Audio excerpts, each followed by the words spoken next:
Okay guys, this is an electrical plate cover.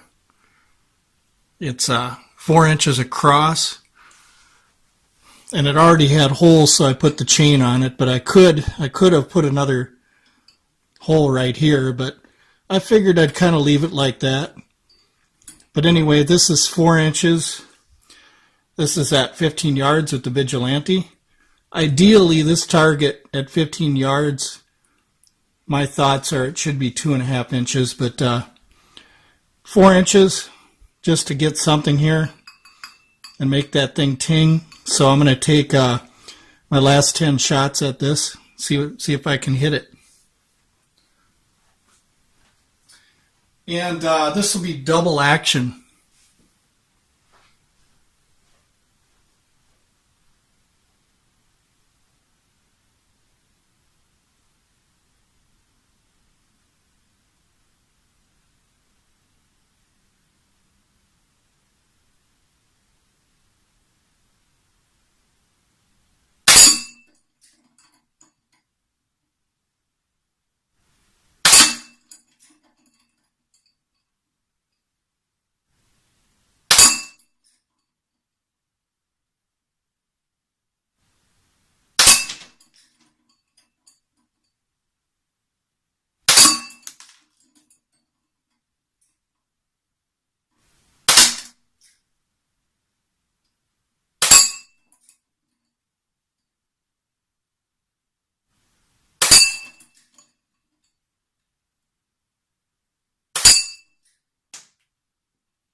Okay, as you guys could see,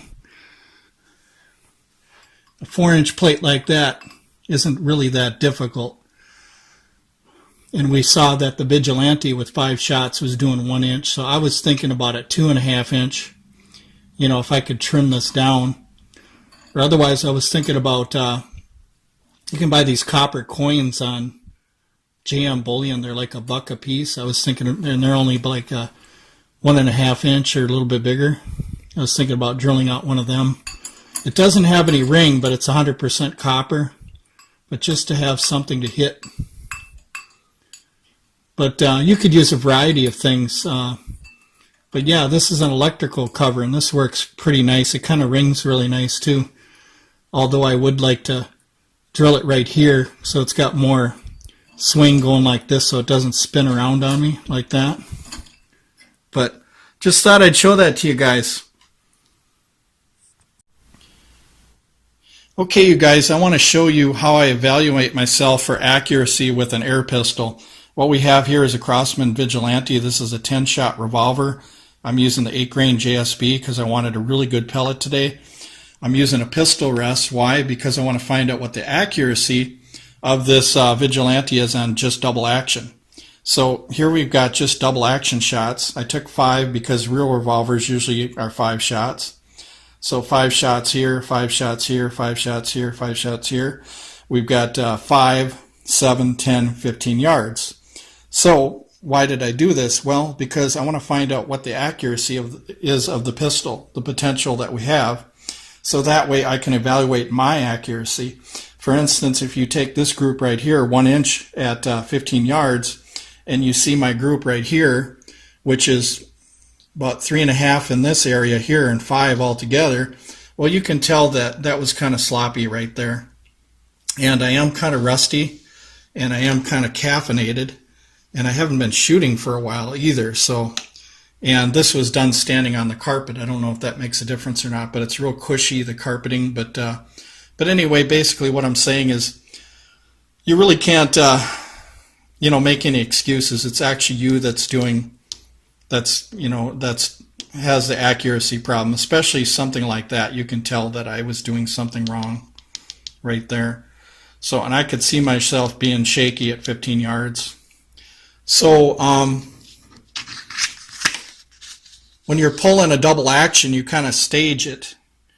When you're pulling the trigger, you stage it back. And and you can kind of tell when it's going to break. Now this is kind of a heavy trigger pull, this Vigilante, but also what I would do, not just double action, but I'd try single action. But once again, I would do the same thing. For single action, I would take shot groups, you know, at 5, 7, 10, and 15 with the pistol rest. Then go back, single action, and check my accuracy. And usually, what's common is your single action is going to be more accurate than your double action. But do we need to practice double action? Sure we do. We need to get used to that trigger. We need to get used to pulling it straight back, waiting for that stage, and then dropping the hammer. So anyway, now if you were firing faster, obviously, you'd have, you know, if you were in a combat situation or something like in real life, I realize you don't pull it real slow, but we're just testing the double action accuracy here. I'm not doing any kind of speed shooting, although I do with this thing sometimes. I'll test myself at 15 yards that I have indoors. I'll set up a target similar to this one, but a little bit bigger, you know, like maybe 6, 7 inches or something, kind of like this piece of paper, and I'll make quick draws and see if I can shoot the piece of paper in certain times. I have practiced that, and that's kind of fun to do sometimes to test yourself. So you can do that too, but before you test yourself, like I said, what you want to do is find out what the accuracy of the pistol is first, so that you have something to compare it with now. Once again, if this is 1 inch here and this is 5.5 inches, you can tell that there's some improvement that I can make. If I wanted to be 50%, I would have a 2-inch group. If I got smaller than a 2-inch group, then it'd be 60, 70, and my percentage would keep going up, and that's what you want. You want to score yourself by percentage and get better and better.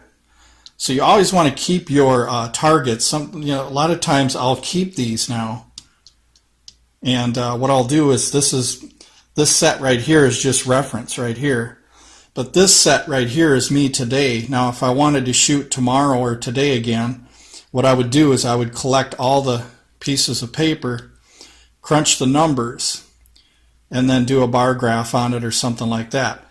That way I can tell what my progress is. A lot of times when people shoot, any kind of shooting they do, you'll see that they start shooting and stuff, but there's no real way to find out how accurate a person is with a pistol unless you first do pistol rest shots first to find out what the pistol is doing.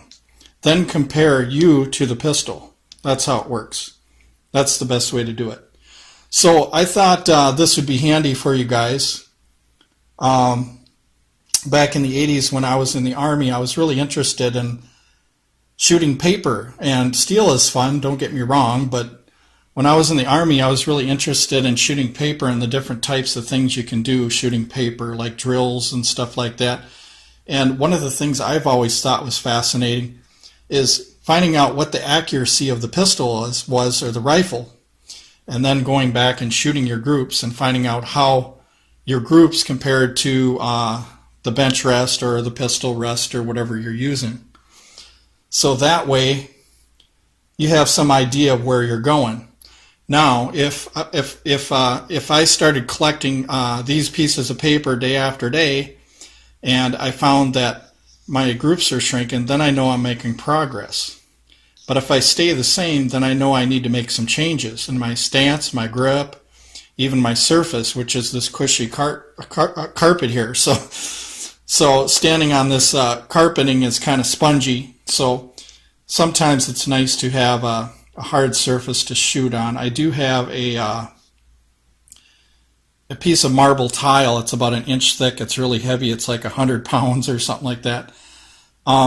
I could probably put that on the carpet and shoot on top of it. But you know, when you're outdoors and stuff, you're always going to be standing on grass or sand or something like that anyway. So I figured, what the heck, why not try it on the carpeting here, see what I could do. So anyway, hope you guys appreciate the video. I've done a lot of videos on the Crosman Vigilante. You can look where it says my videos. When you click on videos, click all, it says, and then you can look at all my videos.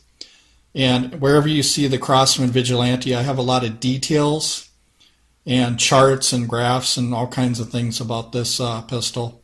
So you might want to check that out, if you're to my channel the first time.